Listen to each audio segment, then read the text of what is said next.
My father took my cousin's side over mine. Then he stole my girlfriend. I exposed everything. I was 16 years old when I realized my father didn't love me. He gave my cousin everything. New clothes, new car, college tuition, a job at his company. I got nothing, not even a birthday card. Then he did the unthinkable. He helped my cousin steal my girlfriend. My fiancée, the woman I was going to marry, and my aunt and uncle. They watched. They laughed. They told me I was worthless. But karma is real, and she has a long memory. Let me tell you about the father who never loved me, and the cousin he loved more, and the day I finally stopped being invisible. My name is Daniel. I am 34 years old. I live in Houston, Texas. I am a civil engineer. I have a wife, a daughter, a house, a life. But for the first 30 years of my life, I was nothing. I was invisible. I was the son my father forgot existed. I was born in 1990. My father, Richard, was a successful contractor. He built houses. He built businesses. He built a reputation. But he never built a relationship with me. My mother, Catherine, was a nurse. She was kind. She was patient. She was the only person in my life who made me feel like I mattered. She died when I was 8 years old. Cancer. Ovarian. She fought for 2 years. She lost. I remember sitting in the hospital waiting room while my father cried in the bathroom. I didn't understand death yet. I just knew my mom wasn't coming home. After she died, my father changed. He became cold, distant. He stopped looking at me. He stopped talking to me. He stopped loving me. I didn't understand why. I thought it was my fault. I thought I had done something wrong. I hadn't done anything wrong. My father just didn't know how to love anyone but himself. My uncle, Robert, was my father's younger brother. He was the golden child of the family. He was charming. He was successful. He could do no wrong. He had a son. His name was Mark. Mark was my age. He was my cousin. He was also my father's favorite. My father gave Mark everything. New clothes, new toys, new cars, private school, college tuition, a job at his company. I got nothing, not even a birthday card. I remember one Christmas when I was 12 years old. My father bought Mark a brand new bicycle.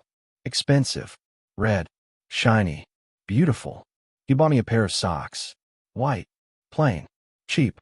I smiled. I said thank you. I went to my room. I cried. I didn't cry because I wanted a bike. I cried because I wanted my father to see me, to notice me, to love me. He never did. Mark is like a son to me, my father would say. What about me? I would ask. You're different. Different how? You'll figure it out. I never figured it out. I just learned to be invisible. My aunt, Patricia, was Robert's wife. She was cruel. She was manipulative. She treated me like I was a burden, like I was a mistake. Why are you always here? She would ask. My father said I could come. Your father doesn't care where you are. He never has. She was right. He never did. I remember one Thanksgiving when I was 14. The whole family was at my grandmother's house. Everyone was laughing, talking, eating. I was sitting in the corner, alone. My Aunt Patricia walked past me. She whispered in my ear, "You don't belong here. You've never belonged here.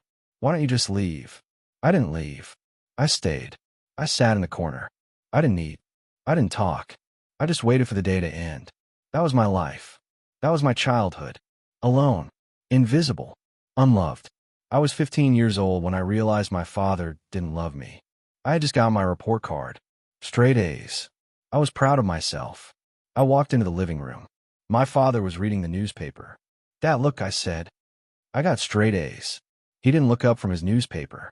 "That's nice," he said. "Did you hear me? I got straight A's." "I heard you." "That's nice. Can we go out to dinner?" "To celebrate." "I'm busy." "You're always busy." "I have a business to run." "You wouldn't understand." I walked away. I didn't cry. I didn't scream. I just stopped expecting anything.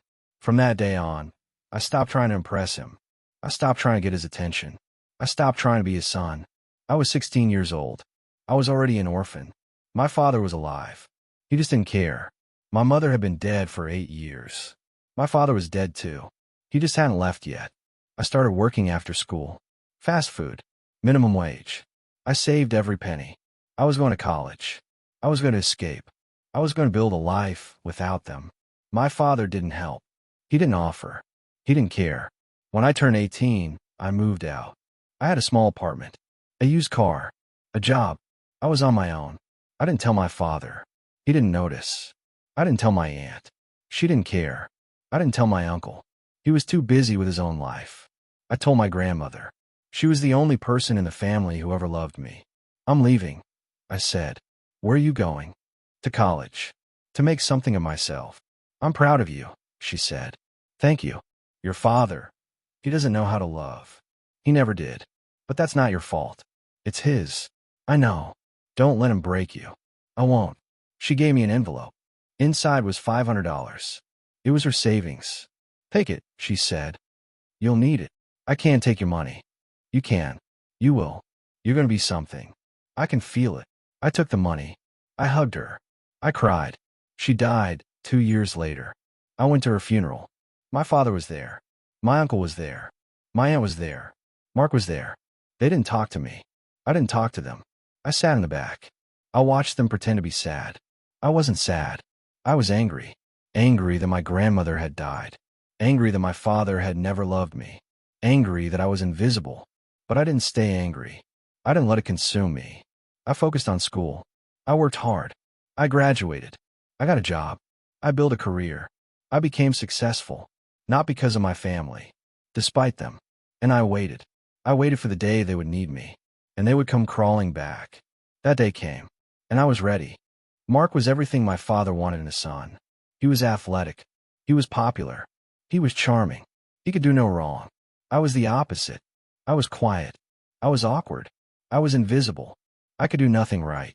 My father paid for Mark's private school. I went to public school. My father bought Mark a new car. I took the bus. My father gave Mark a job at his company. I worked at a fast food restaurant. Mark is going to take over the business someday, my father said. What about me? I asked. You'll find your own path. I found my own path. I worked hard. I saved money. I put myself through college. I got a degree in civil engineering. I got a job. I built a career. I never asked my father for anything. I knew he wouldn't give it to me. Mark, on the other hand, was given everything. And he was still jealous of me. He was jealous of my success, my independence, my life. He wanted what I had. So he took it. Mark started spending time with my girlfriend. Her name was Sarah. She was beautiful, smart, kind. She loved me. I met Sarah in college. She was studying marketing. We had a class together. She sat next to me. Hi, she said. I'm Sarah. Daniel. Nice to meet you, Daniel. We talked after class. We talked for hours. We started dating. We fell in love. Sarah was the first person who made me feel like I mattered. She didn't care about my family. She didn't care about my past. She cared about me. You're a good person, she said. How do you know? Because I can feel it. You're kind. You're honest. You're loyal. I try to be. You don't try. You just are. I fell in love with her. Hard. Fast. Completely. We talked about the future. About marriage. About children. About a house with a white picket fence. I want to marry you, I said. I want to marry you too. We were happy. The happiest I had ever been. Mark liked her. He wanted her. My Aunt Patricia encouraged him. She's too good for Daniel, she said. You deserve someone like her. My Uncle Robert agreed. Daniel is never going to amount to anything. You, on the other hand, have a future. My father agreed too. You should go after her, he told Mark. Daniel doesn't know how to treat a woman. They conspired. All of them. My father. My uncle. My aunt. They plotted to destroy my relationship. Mark started spending time with Sarah. Just as friends, he said. Daniel is my cousin. I want to get to know you. Sarah didn't know any better. She trusted him. He told her lies about me. That I was cheating on her. That I was talking to other women. That I didn't love her. She believed him. She broke up with me. She started dating Mark. I was devastated. I confronted her. Why? I asked. Mark loves me. You never really did. I loved you more than anything. If you loved me, you wouldn't have cheated. I never cheated. Mark told me everything. Mark is a liar. Mark would never lie. He loves me. Mark loves himself. He doesn't love anyone else. She didn't believe me. She walked away. I confronted Mark. He laughed. You think you can win? he said. You're nobody. You've always been nobody. I took your girlfriend. I'm going to take everything else too. I'll fight you. You'll lose. You always lose. He was right. I always lost. But not this time. I was done being a victim. I went to therapy. I worked on myself. I learned to heal. I didn't date for a year. I needed to rebuild. I needed to find myself. I focused on my career. I got promoted. I started my own firm. I became successful. I started dating again. I met a woman named Elena. She was kind. She was honest. She was loyal. She saw something in me that no one else had ever seen. She didn't care about my family. She didn't care about my past. She cared about me. I fell in love with her. Hard. Fast. Completely. We got married. Small ceremony. A few friends. No family. My father wasn't invited. My uncle wasn't invited. My aunt wasn't invited. Mark wasn't invited. They were dead to me.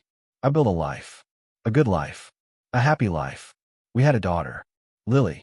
She's the light of my life. I watched her grow. I held her hand.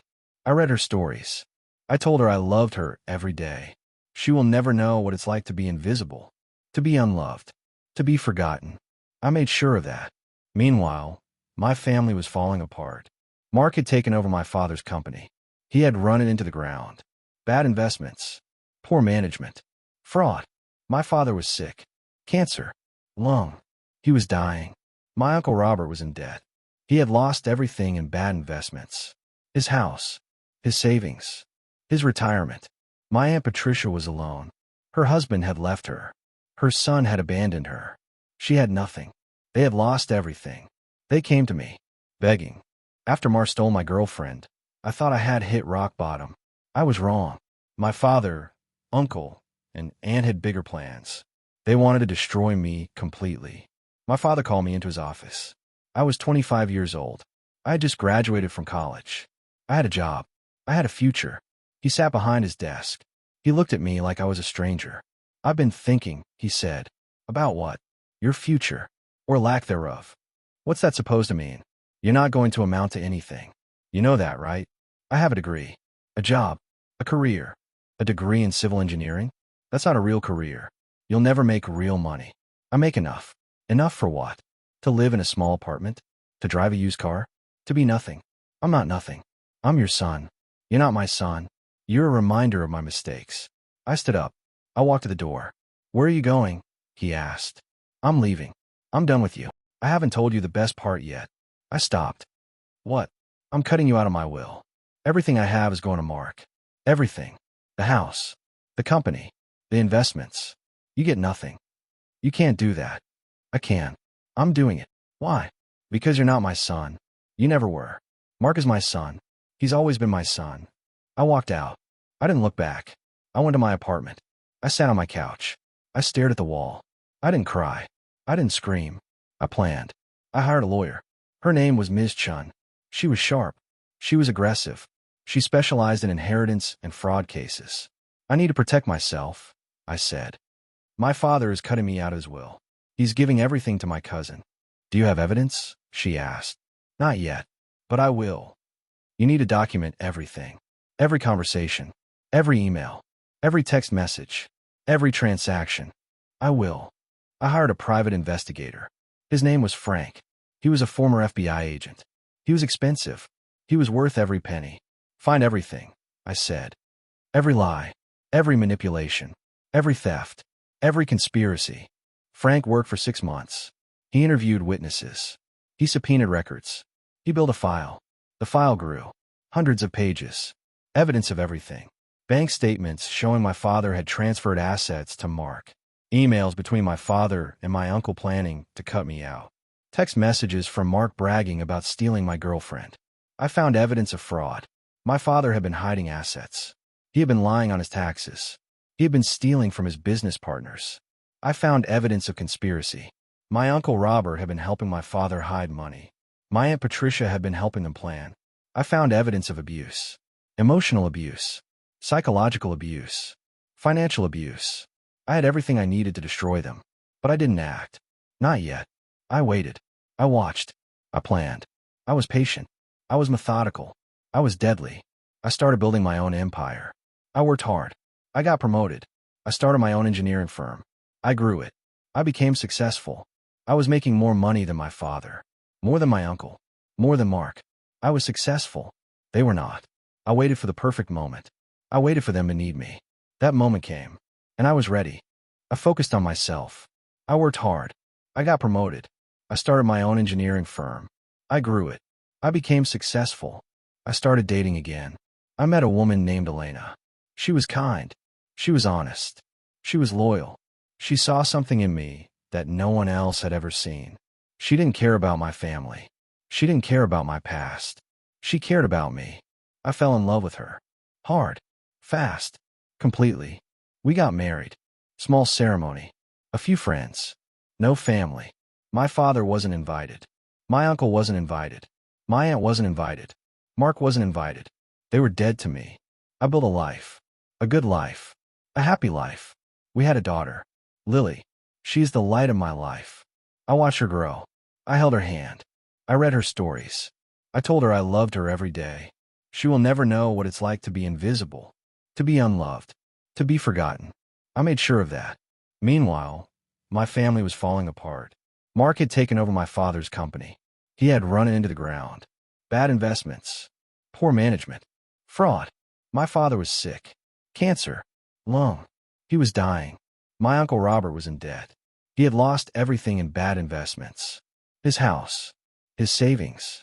His retirement. My Aunt Patricia was alone. Her husband had left her. Her son had abandoned her. She had nothing. They had lost everything. They came to me, begging. My father called me. It was the first time he had called me in years. Daniel, he said, I need to see you. Why? I'm dying. I need to make things right. You can't make things right. You destroyed our relationship. I was wrong. I was blind. I was manipulated by Robert and Patricia. You were an adult. You made your own choices. I know. I'm sorry. Sorry doesn't undo 30 years of neglect. Please, just come see me. I want to see him. He was in a hospital bed. He looked old, weak, broken. I'm sorry, he said again. I know. I'm leaving everything to you. I changed my will. You cut me out. You gave everything to Mark. Mark is a failure. He destroyed the company. He destroyed everything. You're the only one who can save it.